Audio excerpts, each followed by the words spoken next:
យប់នេះចន្ទាចាប់ផ្ដើមដំណើរផ្សងព្រេងថ្មីគាត់បើកកុំព្យូទ័រដើម្បីរៀនកូដនិងបង្កើតអនាគតរបស់ខ្លួនភ្លាមៗកុំព្យូទ័ររបស់ចន្ទាបញ្ចេញពន្លឺចម្លែកមួយ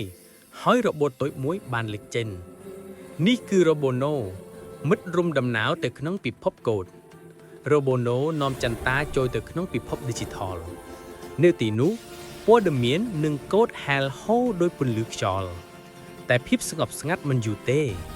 ខ្យងកូដមួយបានលេចចេញ Bug Monster ដែលបង្កើតកំហុសក្នុងកម្មវិធីដោយការណែនាំពី Robono ចន្ទាបញ្ចូលកូដត្រឹមត្រូវនិងជួសជុលកំហុស Bug Monster ក៏ចាប់ផ្ដើមរលាយបាត់ទៅចន្ទាបានឈ្នះគាត់បានស្គាល់ថារាល់បញ្ហាកូដគឺជាឱកាសសម្រាប់រៀននិងក្លាយខ្លួនឯងឲ្យកាន់តែខ្លាំងលាហើយនៅទាំងអស់គ្នាជួបគ្នាម្ដងទៀតនៅវីដេអូបន្ទាប់